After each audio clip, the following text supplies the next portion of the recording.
He thought she was just another spoiled celebrity hiding from her problems. But when a single father helps a mysterious woman escape a swarm of paparazzi, he has no idea she's one of the most famous actresses in the world. What starts as a moment of kindness turns into the headline of the century, because on live television, in front of millions, she calls him her future husband. Before we dive in, hit that subscribe button and drop a comment. Where in the world are you watching from? The rain came down in hard, cold sheets that slapped against the cracked windshield of Marcus's pickup truck. The wipers squeaked in a frantic rhythm, barely keeping up. His hands were tight on the steering wheel, knuckles pale, jaw clenched with the weight of too many bills and too little time. In the passenger seat, 7-year-old Lily clutched a paper bag to her chest. Inside it, half a loaf of bread, a can of soup, and the last few cents they had stretched into dinner. Marcus didn't speak. He was too focused on the road and too ashamed to say that he wasn't sure how he'd get through next week. The grocery store clerk had looked at him the way people did when they saw a man slipping through the cracks, like they didn't know whether to pity him or walk the other way. "Daddy, can we take the forest road?" Lily asked quietly, peering out the window at the blur of trees. Marcus hesitated. The main highway was jammed with Friday night traffic and flashing cameras. Another celebrity event at the country club had turned the exit into chaos. He didn't want Lily to see it. She always asked why people screamed and chased the limos, why the lights never stopped flashing. He turned the wheel. The forest road was darker, quieter, and soaked in mist. The tires bumped over wet gravel, headlights slicing through the trees like searchlights. Then, something moved. He hit the brakes hard. A woman burst out of the woods, nearly collapsing in front of the truck. Her dress, soaked and torn, clung to her like silk on bone. Her eyes were wild, makeup smeared, hair tangled from running. She didn't look back, just slammed her palms against the hood, breath heaving. Marcus froze. Lily gasped, eyes wide. "Please," the woman begged, voice cracking. "Please don't let them find me." Behind her, in the distance, came the faint roar of engines and the staccato pop of camera shutters cutting through the storm.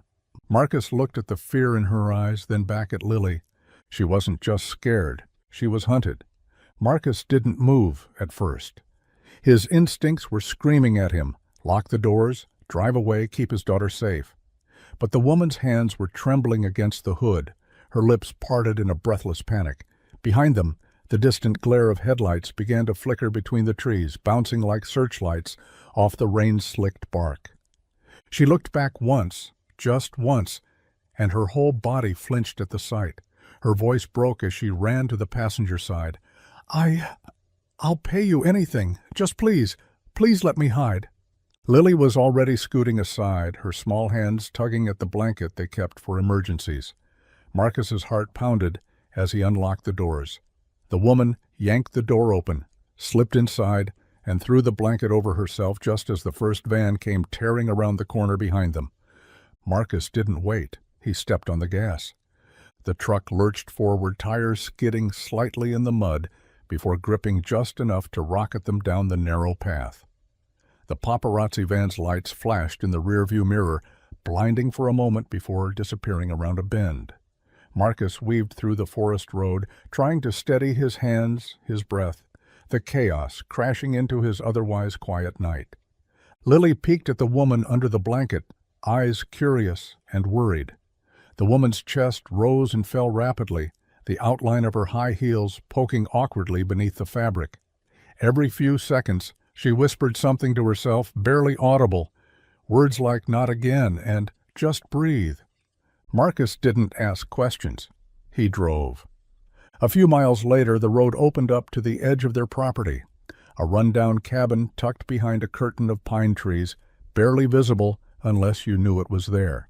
He pulled up, killed the engine, and turned slowly to face the woman. "You need to tell me who's after you," he said, voice low, cautious. She pulled the blanket down just enough to meet his eyes.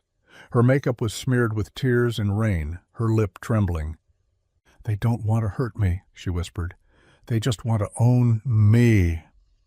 And in that moment, Marcus realized she wasn't just running from cameras. She was running from a life that was no longer hers. The storm hadn't let up. Rain fell in sheets as Marcus ushered Lily inside first, then turned to the woman who now stood motionless beside his truck, soaked to the bone. Her dress clung to her like a second skin, once elegant, but now shredded along the hem, streaked with mud and pine needles. She looked smaller out here, diminished by the quiet of the woods and the flickering porch light that cast trembling shadows across her face. "You coming in or planning to stand there all night?" Marcus asked, keeping his voice even. She blinked at him like she'd just remembered where she was. Then she nodded, clutching the thin blanket tighter around her shoulders as she stepped toward the cabin. Her heels sank into the soft earth, and for a moment Marcus thought she might fall, but she caught herself. Inside, the cabin was modest. Worn wooden floors, a patchwork couch, a fireplace that hadn't been lit in weeks. Lily had already curled up in the corner, eyes wide, as she clutched her stuffed rabbit, watching their guest with the quiet intensity only children had. The woman hesitated on the threshold, dripping water onto the mat. "You need to get out of those clothes," Marcus said, then caught himself. "I mean, you'll freeze. I have something dry you can wear. It's not glamorous, but it's clean." She gave a faint smile. "Glamour's overrated." He handed her an old flannel shirt and sweatpants from a drawer, then motioned toward the bathroom. She disappeared behind the door, and for a long time there was only the sound of the rain and the low crackle of Marcus trying to get the fire going. When she emerged, her hair was damp and brushed back, her eyes ringed with fatigue. The oversized clothes hung off her, but she looked more human now. Real. "I don't even know your name," he said finally. She paused. "Ava?" Something flickered across his face. Recognition? Maybe, but he didn't say anything. Instead he said, "Well, Ava, whatever mess you're in, it just found its way into my home. And I have a daughter asleep in the next room, so you're going to tell me everything. Starting now." Ava sat down slowly by the fire, her fingers curling around the warm mug he handed her. And for the first time that night, her voice didn't shake. "I didn't mean to drag anyone into this, but I couldn't breathe anymore. I just needed someone, anyone, to help me disappear." The fire crackled softly, throwing flickering shadows across Ava's face as she sat cross-legged on the floor, wrapped in Marcus's flannel in silence. He watched her from the kitchen, leaning against the counter, arms folded, still unsure if this was a dream, a setup, or some twisted version of luck. He'd never seen someone look so completely out of place and yet so utterly defeated. She hadn't said much, just that she needed to disappear, that she couldn't go back, that money wasn't the issue, freedom was. Lily had fallen asleep on the couch, her little head resting against the armrest, a blanket tugged up to her chin. Occasionally she stirred and mumbled something under her breath. Ava glanced at her, her eyes softening in a way Marcus hadn't expected. For a moment she didn't look like a woman used to velvet ropes and red carpets. She looked like someone who'd forgotten what normal felt like. "I didn't mean to scare her," Ava said finally, her voice quiet. Like if she spoke too loud, the moment would break. I ran. I didn't know where else to go." Marcus took a breath, slow and controlled. "Why were they chasing you?" She didn't look at him. "Because I wouldn't do what they told me. They set up a fake engagement, a PR stunt. Make me look good, make him look better. It wasn't real, but they expected me to play along. I couldn't." Marcus frowned.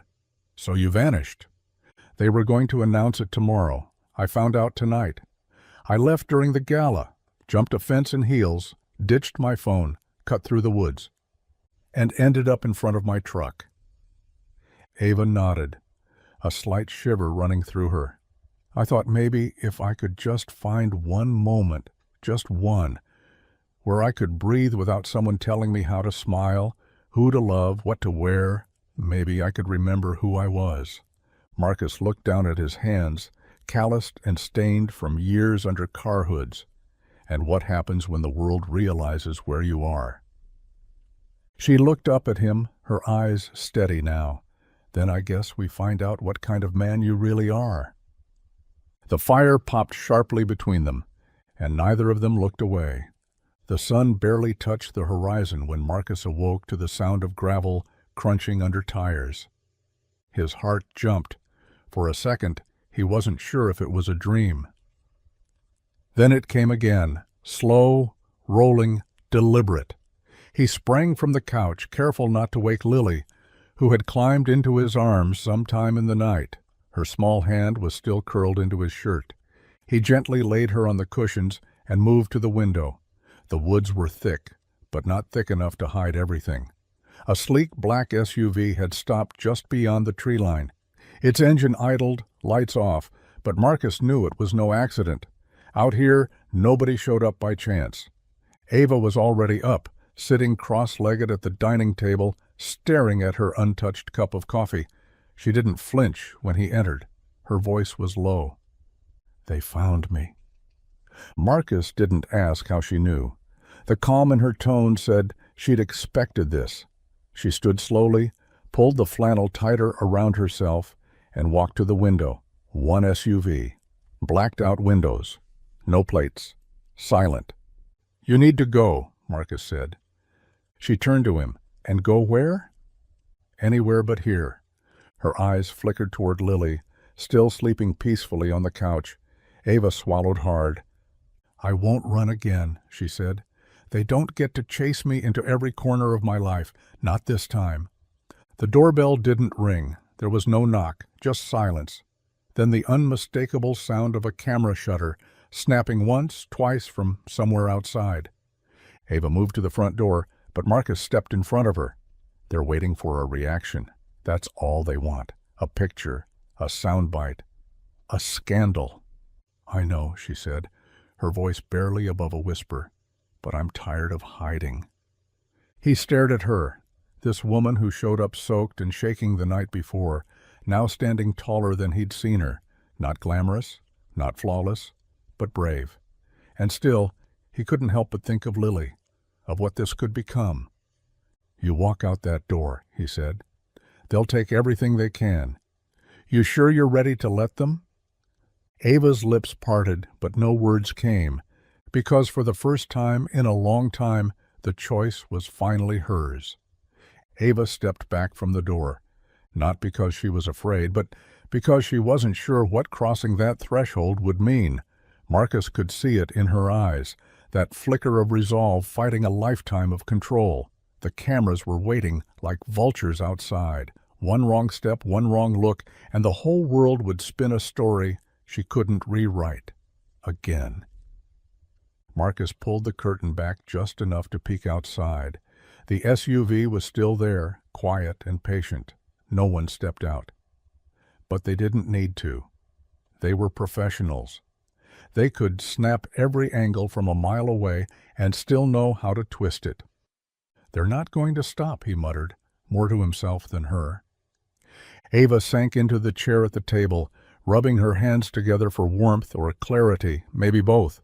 "They'll follow me until I give them what they want, but I can't go back to pretending. I can't keep putting on a smile and lying through my teeth just so someone else can profit off my face." Marcus turned away from the window, his jaw tight.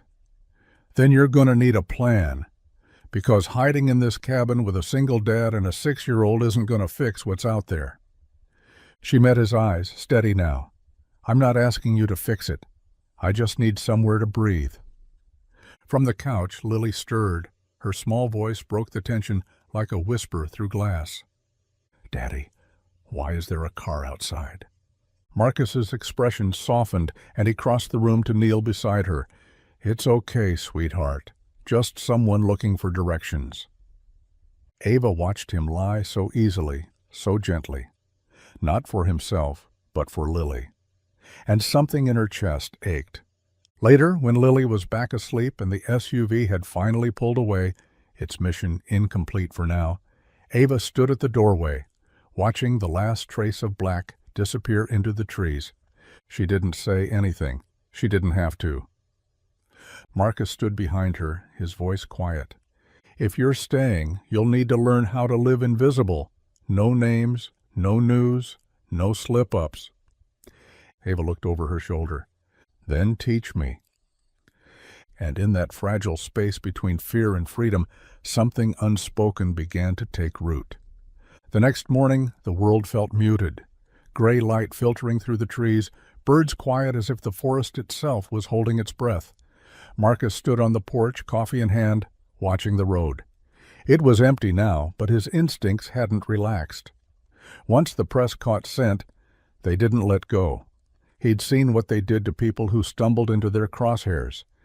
And Ava Langdon wasn't just a stumble. She was a headline waiting to happen. Inside, Ava was at the kitchen sink, sleeves rolled up, hair tied back with one of Lily's old scrunchies. She wore a borrowed hoodie and sweatpants, her Hollywood skin now blotched with real life. No foundation, no filter, no frame. And yet, there was something raw about her that Marcus couldn't look away from. It wasn't beauty, it was truth. She scrubbed a pan with more force than necessary.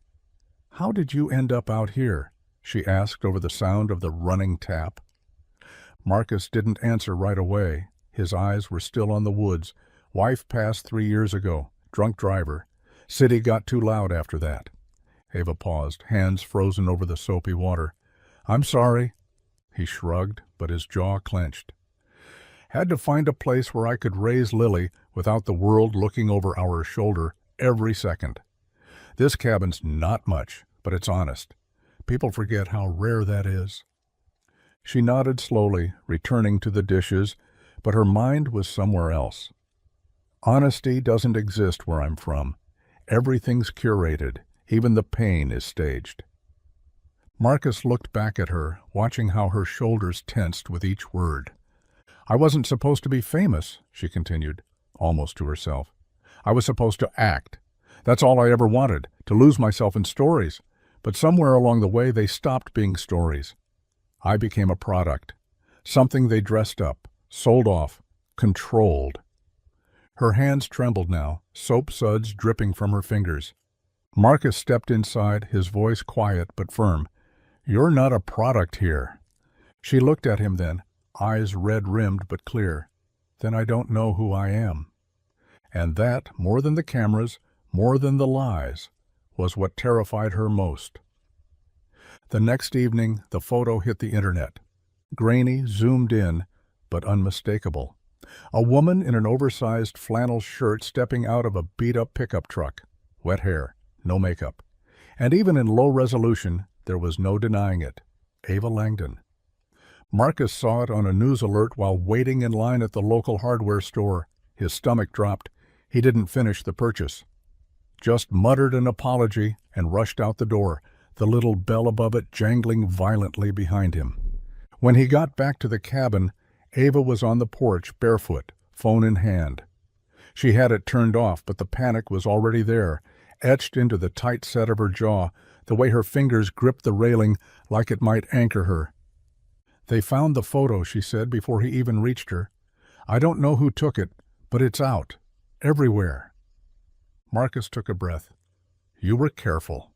"Not careful enough," she snapped, but the anger wasn't aimed at him. It was her own fear, curling in her gut like fire. Inside, Lily was coloring at the table, humming softly to herself, unaware that the woman who read her bedtime story last night was now trending worldwide. Ava stepped inside, pacing. "They're going to swarm this place, Marcus. The press, the suits, the lawyers. They'll say I'm mentally unstable, impulsive, dangerous. They'll dig into your past. They'll find things that aren't there and make them real. That's how this works." Marcus leaned against the doorway, arms crossed, watching her spin out.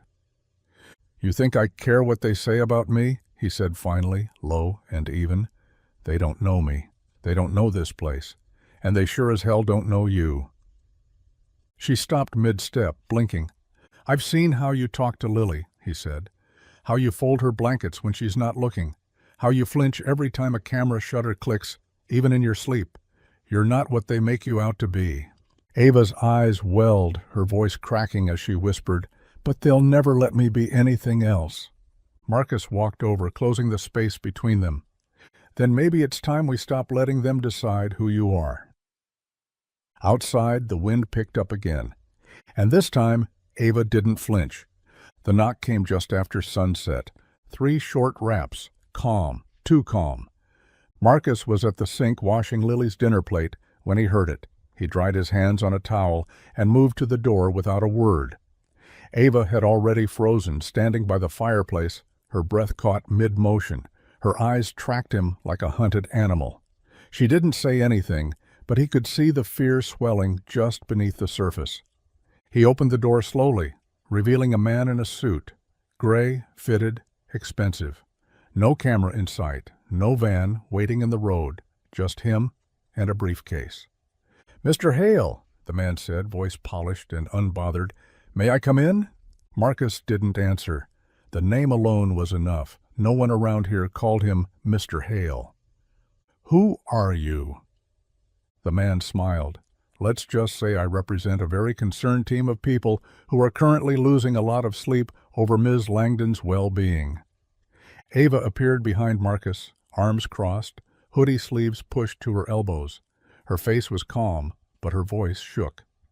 "Tell them I'm fine." "You've gone off-grid, Ava," the man said smoothly, not even flinching at her sudden presence. "That makes people nervous. The studio's in panic mode. Sponsors are threatening breach of contract. There's a press release waiting with your signature on it. All it says is you took a private wellness break and are returning shortly." "And if I don't sign it?" He smiled again, slower this time. "Then the narrative spins without your consent." Marcus felt the heat rising in his chest, but Ava stepped forward before he could speak. "I'm not going back to pretend I'm okay." The man's expression didn't change. "You don't have to. Just nod at the right time. Smile on cue. That's all anyone ever really expects." Ava stared at him, silent. Then slowly, she shut the door in his face. She didn't say a word as she locked it. Marcus stood behind her, breathing shallow, pulse racing. "You okay?" he asked. She didn't turn around. No. But her voice was steady now, and that, Marcus knew, meant she was finally choosing to fight. It was almost midnight when Marcus found her outside. Ava was sitting on the back steps, knees pulled to her chest, the cold biting at her bare arms. The porch light was off, her face lit only by the faint silver glow of the moon. She didn't hear him approach, or maybe she did and didn't care. Either way, she didn't flinch when he sat beside her, close but not too close. The kind of closeness that asked nothing, but was there if she needed it. She let out a breath, shaky and sharp. "You ever feel like the whole world's watching, just waiting for you to break?" Marcus leaned forward, elbows on his knees. "Every day since Lily was born."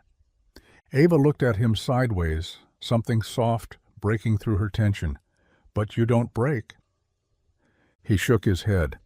"No, I just break quieter." They sat there, the woods humming in the distance, the wind rustling the trees like whispers just out of reach. Ava dug her nails into her palms, trying to ground herself. "They want me to come back," she whispered. "Not because they care, just because it's easier for them if I play along. Smile for the cameras. Fake the relationship. Let them own me." "You think hiding out here is going to change that?" "No," she said, her voice sharper now. "But for the first time in years, I'm not looking at myself through someone else's lens. No stylists, no agents, no choreographed interviews. Just me." She paused, staring into the trees. "And I don't even know who that is." Marcus watched her in the silence that followed. She wasn't performing now. There were no lines to memorize, no angles to hit.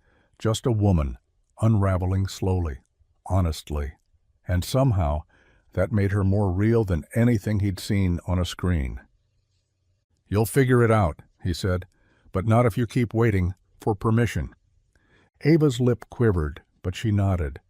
Then she leaned her head on his shoulder, just for a second. No words, no pretense. And for the first time since she ran, she didn't feel alone. The next morning brought silence, but not the peaceful kind. It was the kind that made Marcus feel like something had shifted beneath his feet, and the ground hadn't quite settled yet. Ava was in the kitchen, stirring oatmeal she wasn't going to eat. Her movements were too careful, too mechanical, like she was trying to pretend everything was normal, like she hadn't shut the door on a life most people would kill to have. Lily sat at the table coloring, her feet swinging under the chair, completely unaware of the war Ava was waging inside her own mind. Every now and then, she'd glance up at Ava, then back down at her crayons, her little brow furrowed in thought. Marcus watched from the hallway, arms crossed, trying to decide if pushing her to talk was the right thing, or if silence was the only kindness he could give her. But then Lily broke it. "Are you going to stay forever?" she asked, not looking up from her page. Ava froze, spoon mid-air. The question landed heavier than Lily knew. She blinked down at the pot, then slowly set the spoon aside.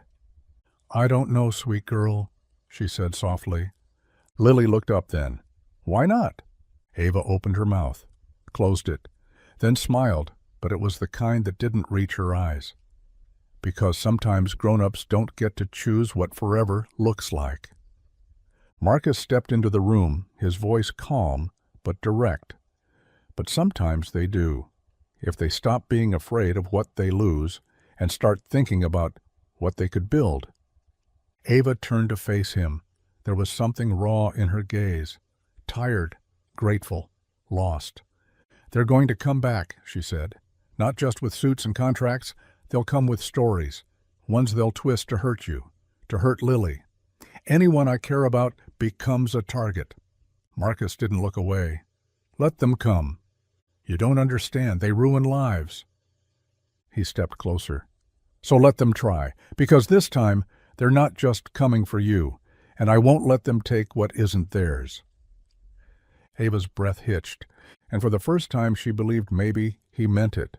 By nightfall, the sky had turned a shade darker than usual, a thick fog creeping in from the tree line like a warning. Marcus stood outside, wrench in hand, trying to fix the generator that powered the backup lights on the porch. It was old, rusted, temperamental, like most things he owned, but it worked, usually. Inside, Ava was pacing. She hadn't touched her food again, hadn't spoken much after their conversation that morning. Marcus could see it all building under her skin, words, fear, guilt. Her shoulders were too tight, her footsteps too fast, and her eyes darted toward the window every few seconds like she was bracing for something to come crashing through the trees. When the generator finally coughed and whirred to life, Marcus set down his tools and wiped his hands. He walked back inside just in time to see Ava standing in the hallway, staring at the coat rack. One of Lily's small drawings was pinned above it, a crayon sketch of 3 stick figures, all holding hands, one labeled me, another Daddy, and the third, in big uneven letters, AVA. She was frozen in front of it. "She drew it yesterday," Marcus said, voice low as he stepped behind her. "Said you're part of the team now." Ava didn't answer. Her fingers reached out, brushing the edge of the paper like it might crumble from the weight of everything she felt. "She shouldn't get attached." "She already is," he said. "So am I." That made her turn. Her eyes flashed with something between panic and longing. "You don't get it. I've spent years being told who to trust, who to love, who to be. And when I finally stopped listening, the whole world turned on me. If I stay here, it's only a matter of time before they twist this too. They'll find a way to make you look like a mistake." Marcus stepped closer, close enough to lower his voice to a whisper. "You think I care what they think? I buried my wife with more debt than memories and built a life from splinters for my daughter. You think I scare easy?" Ava blinked. Her lips parted, but no words came. He looked her straight in the eye. "You're not a mistake. You're the first thing in a long time that feels like a choice." And for the first time, she didn't pull away. The next morning, everything felt heavier. Not because of the weather, the sky was clear for once, but because Ava wasn't in the kitchen or on the porch or sitting with Lily by the fireplace like she usually was at this hour. Her borrowed hoodie was still draped over the back of the couch. Her tea mug was untouched. The silence in the cabin wasn't just quiet. It was suspicious. Marcus felt it in his gut. He checked the driveway. Her shoes were gone. So was the blanket she slept with. He didn't panic, not at first. It wasn't until he noticed the slip of paper tucked under the edge of Lily's drawing that something inside him snapped awake. It wasn't much. Just a few lines, scribbled in hurried pen. "Thank you for everything. I can't let you get dragged into my mess. Please tell Lily I love her picture and that I'll always remember her laugh." No signature, no goodbye, just a hole. By the time Lily woke up, Marcus had already checked the nearby roads. Nothing. No tire tracks. No footprints in the gravel. She must have walked, or someone picked her up. He paced the living room while Lily ate breakfast in silence, sensing something was wrong but not knowing what. She stared at Ava's mug like it had been left behind by mistake. "Where's Ava?" she asked finally. Marcus didn't lie. He couldn't. "She had to go for a bit." Lily's eyes narrowed. "Is she coming back?" "I don't know," he said, and that answer felt like a wound he couldn't cover. By late afternoon, Marcus had made a dozen calls he never thought he'd make. He didn't have her real number, just the burner phone she ditched. He didn't know her real address. No one like her ever shared those things, not when their life was a cage lined with gold. But one thing gnawed at him more than the rest. She left without asking for help, because somewhere deep down, she still believed she didn't deserve any. And that broke something in him he didn't know was still capable of breaking. The knock came just after dusk. This time, it wasn't calculated or calm. It was frantic, desperate. 3 hard bangs, followed by silence so sharp it made Marcus's breath catch in his throat. He opened the door and there she was, Ava. Soaked to the skin, no jacket, hair clinging to her face, eyes wide with something that wasn't quite fear, but wasn't far from it. Her chest rose and fell like she'd been running for miles. Marcus didn't ask questions. He stepped aside. She hesitated only a second before slipping inside. Once the door shut, she stood in the center of the living room, dripping rainwater onto the hardwood, shoulders trembling. She wasn't crying, but something in her was splintering all over again. "They found me," she whispered. Marcus's heart sank. "Who?" "Everyone. Paparazzi, studio reps, lawyers, my former fiancé, his team. They know I've been here. There's a story going out tonight. They're spinning it like I had a breakdown, like I ran away from treatment. They're painting you like some small-town savior who preyed on me while I was vulnerable." His fists clenched at his sides, jaw locked. "What did you tell them?" "Nothing. I left before they could corner me," her voice cracked. "But it doesn't matter. The damage is done. I tried to stay away to protect you, and all I did was make it worse." Marcus stared at her, the woman who had fought so hard to breathe, now drowning in someone else's version of her life. "I don't care what they say," he said finally. "You should." "Well, I don't." She laughed bitterly, shaking her head. "You don't get it. They will destroy you just to control me. That's how they work." He stepped forward, closing the space between them. "Then let them try." Ava looked up, her eyes wild. "Why? Why would you risk everything for me?" And for the first time since she stepped into his life, he didn't hold back. "Because Lily draws you in her pictures. Because I hear her laugh when you're around. Because for the first time since my wife died, the house doesn't feel empty." Her lips parted, but no words came. "You don't get to disappear again," he said softly. "Not from this. Not from us." And in that moment, soaked and shattered, she didn't want to. They didn't sleep that night. Ava sat curled up on the couch, wrapped in a towel, one of Marcus's old flannel shirts draped over her shoulders. The fireplace crackled, but it couldn't chase away the chill in her bones. Marcus sat across from her, elbows on his knees, eyes never leaving her face. Not to study her, not to judge, just to make sure she didn't vanish again. "They're planning a press conference," she said quietly, voice raw from exhaustion. "They want to control the narrative before I do. They're offering me a deal. Say I had a panic attack, agree to take a break from filming, and they'll make the story go away." And if you don't, they'll release everything they have. Old photos, private emails, audio recordings.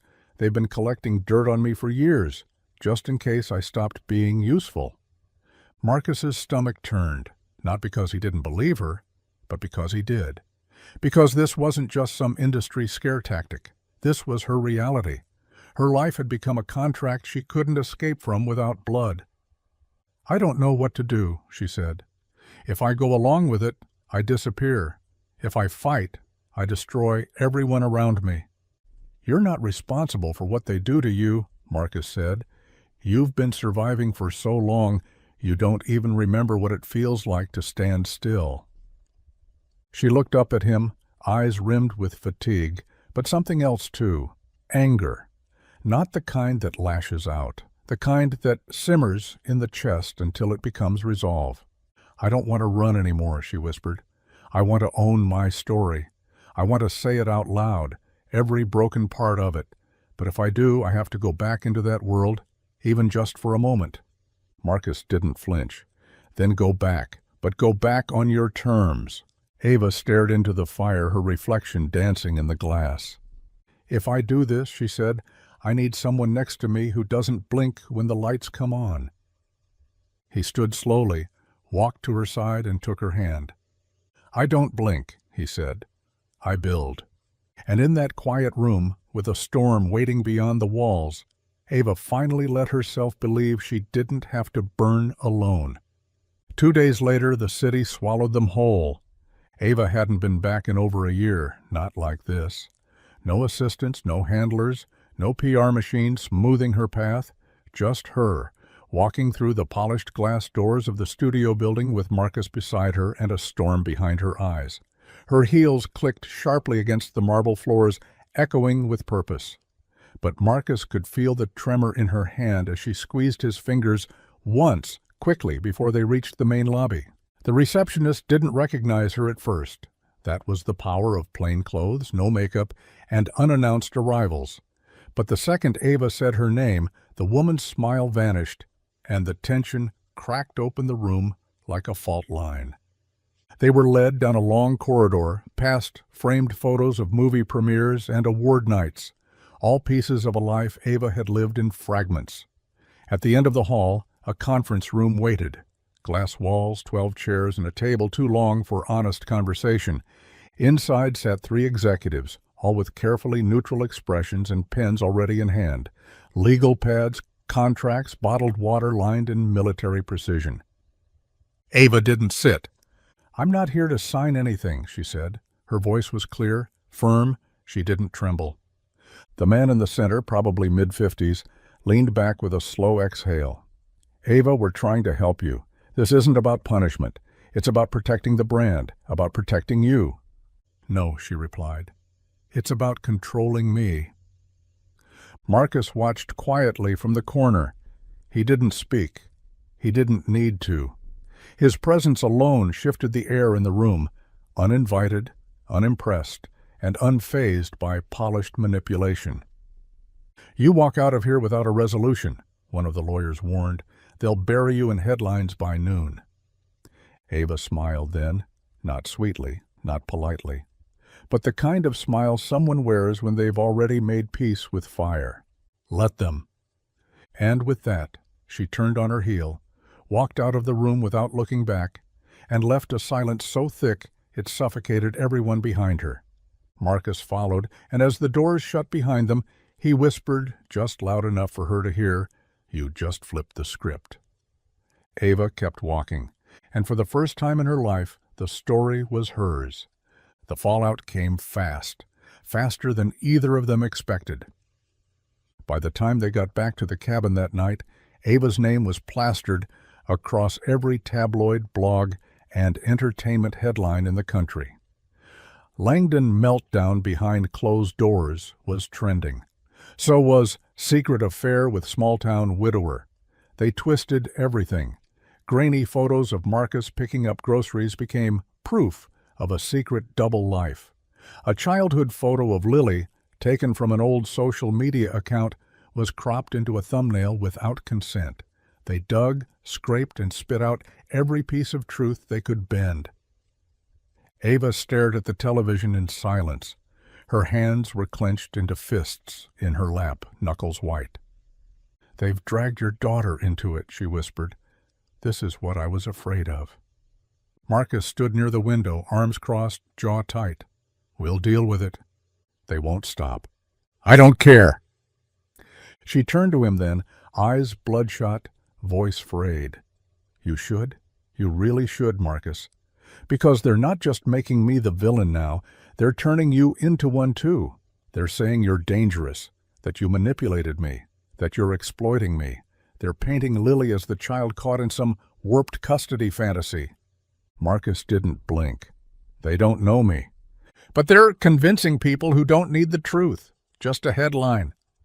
He stepped toward her slowly, knelt in front of the couch so their eyes met.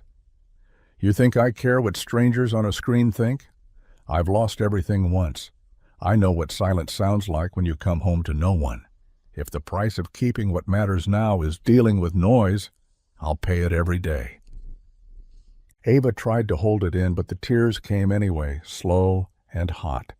Not from fear this time, from the weight of someone finally choosing her without a script, without an angle. "They'll ruin you," she whispered. He reached up and tucked her hair behind her ear. "Only if I let them." And in that quiet space between the noise of the world and the firelight dancing across her face, Ava realized something terrifying and beautiful at once. She wasn't just fighting for herself anymore, she was fighting for them. The call came the next morning. Ava almost didn't answer it. The number was unknown, the kind she'd been taught to ignore. But something about the timing, the way the sun had barely crested the trees and the house was still quiet, made her press accept. The voice on the other end was calm, polished, familiar. "Ava, it's Grace, from the Summit." Ava froze. The Summit was the biggest morning show in the country, the one she used to avoid unless her contract forced her into a promo tour. Grace was the lead anchor, ruthless, but fair, usually. "I wanted to speak to you directly," Grace continued. "No managers, no agents, just us." Ava leaned against the kitchen counter, the cold of the stone seeping into her spine. "I'm listening. You've seen the stories. You know what they're saying. We'd like to give you a chance to respond. Live. On our platform. No editing, no PR spin. Just you." Ava didn't answer. She stared at the streak of sunlight on the hardwood floor and thought about every time she'd been told to sit still, smile, stick to the talking points. Grace's voice softened. "They're going to run this story whether you show up or not. Wouldn't you rather tell it yourself?" After a long silence, Ava said, "I need time." "You've got 24 hours, Grace replied. "After that it becomes someone else's narrative again." When Ava hung up, Marcus was already standing in the doorway, arms folded. "You heard that? Enough." She looked at him, her chest tight. "If I go on that show, it's live. No safety net. If I get emotional, they'll say I'm unstable. If I get angry, they'll say I'm ungrateful. And if I tell the truth—" "They'll listen," he said, "or they'll destroy me faster." He walked toward her, slow and steady, then gently placed both hands on her shoulders. "Then say it anyway." Ava felt the panic rising, but behind it was something stronger, the need to reclaim the voice she'd given away piece by piece. She looked up at him. "Then I need to decide what I'm going to say." And this time no one was going to write it for her. The studio lights were blinding, not in the way Ava remembered, where they were meant to flatter, to soften imperfections, to sculpt a performance out of a person, but sharp, unforgiving, honest. They lit every corner of the soundstage like a courtroom. She could see the cameras, the teleprompters, the empty chairs lined up behind the glass. But most of all, she could see the reflection of herself in the studio monitors. No makeup artist, no stylist, no armor, just her. She sat in the guest chair as Grace Matthews settled opposite her, dressed in her signature charcoal gray suit, perfectly poised. The cameras hadn't rolled yet, but the tension was already alive between them, thick, heavy, the kind of silence that begged to be broken. "You sure about this?" Grace asked. not as a reporter, but as a woman who knew exactly how brutal the next 10 minutes could be. Ava nodded once. If I back out now, I lose everything that matters. The stage manager gave the countdown. 3, 2, 1. The red light came on and the broadcast began. Grace's voice was calm, professional. Our next guest needs no introduction, but this morning she's here not as an actress, not as a celebrity, but as someone whose life has been under relentless scrutiny. Ava Langdon, thank you for being here. Ava didn't smile. She didn't nod. She met the camera head on. Thank you for having me. Grace folded her hands. Let's get straight to it. You've been missing from the public eye for weeks. The media has speculated everything, from breakdowns to kidnappings. Where have you been? Ava inhaled deeply, her throat dry. I've been in the only place where I wasn't expected to lie. A hush fell over the set. I left because I couldn't breathe, because I spent 10 years being marketed instead of understood, because people made decisions for me about who I loved, what I wore, what I said, until there wasn't anything left that felt like mine. Grace sat still, her face unreadable. Ava's voice shook, but she didn't stop. But I met someone, not a producer, not an agent, just a man raising his daughter the best way he knows how. And for the first time in a long time, I remembered what it felt like to be seen without being sold. The camera didn't blink, and neither did she. Back at the cabin, Marcus stood frozen in front of the television. He hadn't moved in minutes, not since Ava's face filled the screen, and her voice, so clear, so raw, began pouring out into living rooms across the country.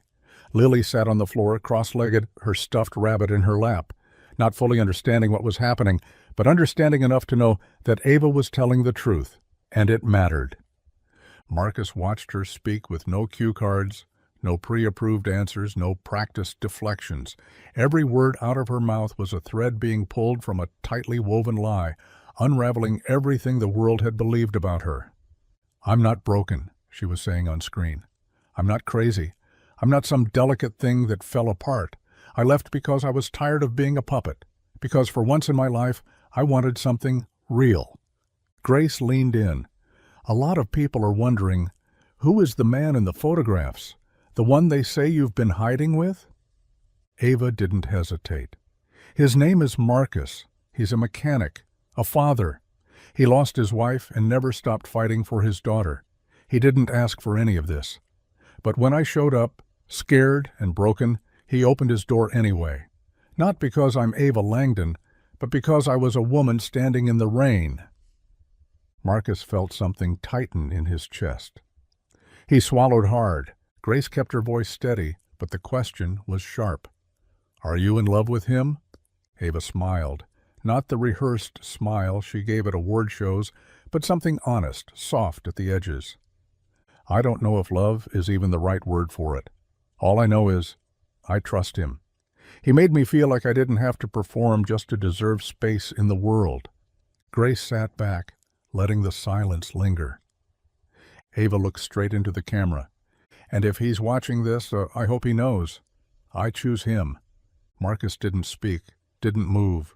Lily looked up at him, eyes wide. Daddy, she whispered, does that mean she's coming home? He didn't have to answer, because she already was. The knock this time wasn't frantic. It was soft, measured, like someone afraid to hope. Marcus opened the door slowly, not sure if it would be her, not sure if he could handle it if it wasn't. But there she was, standing on his porch again. No makeup, no cameras trailing behind her, no shadows chasing her name. Just Ava. Her eyes met his, and in that one breathless second, the world seemed to still. She clutched her phone in one hand, a half-empty duffel slung over her shoulder. She looked like someone who had finally laid down the weight she'd carried for years and didn't know what to do with the space it left behind. He didn't speak. Not right away. She stepped forward, her voice barely above a whisper. I meant every word. I know. I wasn't sure you'd still want me after all this. He held her gaze, steady and unflinching. I was never waiting for the perfect version of you, Ava. Just the real one. Her eyes glistened, but she didn't cry. Not this time. Behind him, Lily peeked around the corner of the living room, barefoot, her hair wild from sleep. When she saw Ava, her whole face lit up. She ran to the door, wrapped her arms around Ava's waist, and didn't let go. Ava sank to her knees, holding her tightly. "I missed you," Lily mumbled against her shoulder. "I missed you more," Ava whispered back. Marcus stood there, watching the two of them, something sharp and silent catching in his throat. This was what the world had tried to rip apart, something that had never asked to be perfect, just honest. When Ava stood again, she looked at Marcus, her hands trembling slightly as she reached into her coat pocket and pulled out a small envelope. "They offered me my contract back," she said. "More money, a new publicist, control over the scripts I choose, but only if I agreed to play along again." "And?" "I tore it in half." She stepped closer, close enough that her breath warmed his chest. "I'm done performing for people who never bothered to know me." Marcus didn't say a word. He just pulled her in and held her like he'd never let go again. The next few days were quiet, but not in the way silence used to feel. This silence wasn't empty. It wasn't filled with tension or things left unsaid. It was the kind that settled into the walls of the cabin like warmth, like breath. Ava moved through the house differently now, slower, grounded, no longer pacing like something might come crashing through the window at any second. Lily followed her everywhere. She would hold Ava's hand while she brushed her teeth, sit next to her during meals, and crawl onto her lap while she read. Ava didn't resist it. She held on just as tight, like she knew how rare it was to be wanted for nothing but her presence. Marcus watched them from the porch that evening, sipping coffee as twilight washed over the trees. He could hear Lily's laughter through the open window, and Ava's voice, soft, amused, unfiltered. It was the sound of two people building something that didn't need to be named to be real. Later, when Lily was asleep, Ava stepped outside, arms wrapped around herself, but not from the cold. "Feels strange," she said. Marcus looked over. "What does?" "This, peace. Like I don't have to keep looking over my shoulder." "You don't." She nodded, staring into the trees for a long moment. "I spent so much of my life trying to be perfect for people who didn't care. I thought if I worked hard enough, looked the right way, stayed quiet, they'd love me back. And did they?" Her silence was answer enough. "But she does," Marcus added gently, nodding toward the window where Lily's drawing still hung. Ava smiled, tears threatening but never falling. "And so do you." He didn't flinch. "Yeah, I do." She turned to him then, stepping closer, her voice lower. Roar.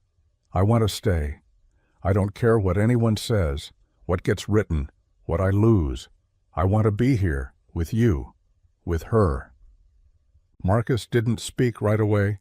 He just reached out, pulled her close, and kissed her with everything he didn't have to say out loud, because she already knew. Marcus stood in the garage with the door wide open, the soft hum of cicadas filling the air around him. His hands were deep in the guts of an old Chevy that hadn't run right in years, the kind of work he could do with his eyes closed. But he wasn't thinking about the engine. His mind kept drifting back to the kitchen that morning, Ava cooking breakfast barefoot, humming a song he didn't recognize while Lily danced in circles around the table. There was something terrifying about how normal it had all begun to feel. Ava appeared in the doorway, arms crossed, hair pulled back, wearing one of his old flannel shirts again, like it belonged to her. Maybe it did now. "You've been quiet," she said. Marcus wiped his hands on a rag, leaned against the workbench. "Just thinking." "Dangerous habit." He gave her a half smile, but it didn't reach his eyes. "I've been waiting for the other shoe to drop." Ava stepped inside, her boots echoing softly against the concrete. "So have I." They stood there in the scent of oil and dust, the silence between them heavier than it had been in weeks, not cold, just full of something unspoken. You ever feel like this? Marcus said finally, motioning around the space. Is too good to last? Ava nodded. Every day. But it keeps lasting anyway. She smiled. That's what scares me most. He set the rag down, turned to face her fully. You don't have to keep waiting for it to fall apart. Not here, not with me. I know that, but knowing it and trusting it, those are different things. Marcus stepped closer until they were almost chest to chest, his voice low. Then trust me. I do. Then let's stop holding our breath. Her eyes flicked up to meet his, and in them he saw every wall she'd ever built, every lie she'd been fed about love being conditional, every time she'd been left behind. And then she nodded. I'm in, she whispered. Whatever this is, I'm not running from it. And Marcus, for the first time in a long time, believed they might actually be building something that could hold. It happened during the grocery run, something so ordinary, so mundane, it should have been forgettable. Ava standing in the cereal aisle, holding Lily's hand while Marcus scanned prices with the quiet precision of a man who knew the weight of every dollar. They hadn't even meant to come to town, but Lily's favorite snack had run out, and Ava insisted on coming along. I need to remember what real life feels like, she'd said. This is real, right? But real didn't always mean safe. The moment they rounded the end cap, Ava spotted them, two men, one with a phone already raised, the other pulling a boom mic from under his coat. They weren't paparazzi in the traditional sense, but Ava recognized the look. They were freelancers, hyenas sniffing blood. She froze. Lily tugged her hand. Marcus noticed her stiffen and turned just as the first flash went off. Miss Langdon, one of them barked, is this your secret family? Are you living here now? Are you pregnant? Marcus stepped in front of them immediately, his body blocking the camera like a wall of calm fury. Back off. She's with her kid. But the camera didn't waver. The mic moved closer. How long have you two been involved? Are you planning a wedding? Should your fans be concerned? Ava felt her chest clamp shut. Her heartbeat exploded in her ears. Lily's hand gripped tighter. Marcus turned, grabbed her gently by the arm. Get her out of here, he said to the nearest store employee who had started to approach. Now! They didn't speak the whole ride home. Ava sat in the passenger seat with her fists clenched in her lap. Lily, quiet in the back, sensed the shift and didn't say a word. Back at the cabin, Marcus killed the engine. Ava didn't move. I tried to keep them away, she said finally. I did everything right, but it's never going to be enough, is it? Marcus looked at her, steady and certain. No, because doing everything right isn't what keeps them out. But knowing who you are, that's what keeps them from winning. She nodded just once, then reached back and took Lily's hand. And this time, she didn't let go. Ava sat at the kitchen table with a legal pad in front of her, blank except for a single line at the top. Tell the truth before someone else tells it for you. The grocery store incident had shaken her more than she wanted to admit. Not because she hadn't seen it coming, but because she had. It was only a matter of time. Every quiet moment she'd found in this cabin had been temporary, fragile. Now the real world had cracked the door again, and it wouldn't be long before it kicked it wide open. Marcus walked in from the garage, wiping his hands on a rag. He stopped when he saw her, eyes fixed, hand unmoving, as if she'd been frozen there for hours. You all right? He asked. She didn't look up. They're not going to stop. The stories, the cameras, the threats. No, they won't, he said matter of fact, but neither will you. She finally looked up. And what if I don't know how to fight them anymore? He stepped closer, pulled out the chair beside her. Then don't fight them the way they expect. Tell your story, all of it, on your terms. Ava let out a hollow laugh. You think that'll stop them? No, but it'll stop them from owning you. She stared at the paper again. Slowly, her hand moved, pen dragging across the surface like a blade carving into armor. I was 12 when my mother signed my first contract, she began. I said yes to everything, even when it broke me. I let them turn me into a brand because I thought love was something you earned by staying useful." Her voice shook, but she didn't stop writing. "I want Lily to grow up knowing love doesn't come with a press release. That being visible doesn't mean you owe yourself to the world." Marcus watched her, not touching her, not interrupting. And for the first time, Ava wasn't waiting to be protected. She was protecting herself, one word at a time. It started with a letter, handwritten, unpolished, honest.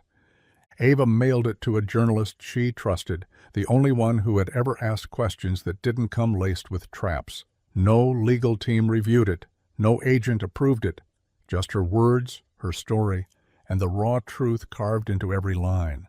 Within 24 hours, it was published in full. No edits, no filters. The internet caught fire, but it wasn't like before. This time something shifted. People weren't mocking. They weren't dissecting her dress or guessing her net worth. They were listening.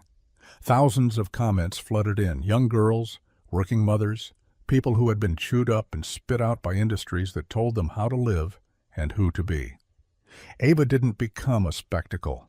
She became a mirror, and for the first time, the reflection stared back with understanding instead of judgment. Marcus sat on the porch that night, scrolling through the responses. Lily was asleep inside, curled up with a stuffed rabbit Ava had stitched a patch onto the day before. The house was quiet but not heavy, just full. Ava stepped outside and handed him a glass of iced tea. Her hair was pulled back, face clean, eyes tired but steady. "They're asking me to speak at a women's summit in the city next month," she said. "Panel on public pressure, media ethics, identity." Marcus raised a brow. "You going?" "I don't know. I didn't expect any of this." He looked at her for a long moment. "You wrote the truth. Now people want to hear more of it. You sure that's not exactly what you've been waiting for?" She sat beside him, pulling her knees up under the blanket she brought out with her. "I don't want to become another version of what they expect." "Then don't. Be this." She glanced over, her voice lower now. "You think I can handle it?" "I know you can." The wind moved gently through the trees, and for the first time the quiet wasn't something to fear. It was a pause before the next chapter. One she finally had the pen to write. The day of the summit came faster than Ava expected. The city skyline rose like a wall of glass and steel in front of her as the car pulled up to the venue. She hadn't been back here in months. This part of the world, this version of herself. Her name was everywhere again, but for a different reason now. Banners hung above the entrance. Ava Langdon, redefining voice, not image. She stepped out of the car slowly, the heels unfamiliar but grounding. She didn't wear designer this time, just a navy blouse, slacks, and a silver chain Lily had given her that morning with a tiny lopsided heart charm, she said, represented strength but the cute kind. Inside, the crowd was already buzzing.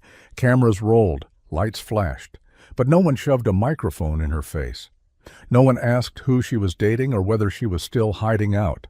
They just watched, curious and quiet, waiting to hear from the woman who had finally stopped being silent. Backstage, she stared at her reflection in the dressing room mirror. For a moment she saw the old Ava, the one groomed for fame, eyes hollow behind a perfect smile. Then the door opened. Marcus stepped inside. He wasn't supposed to be there. He hated cities, hated crowds, hated anything that required a tie. But there he was, in a wrinkled jacket and that quiet strength that didn't need to be loud to hold the room. "You didn't think I'd let you face them alone, did you?" he said. She turned to him, something breaking in her chest, not from fear, but from the sheer weight of feeling safe. "I don't know what I'm doing," she whispered. He stepped closer, touched her cheek gently. "Yes, you do.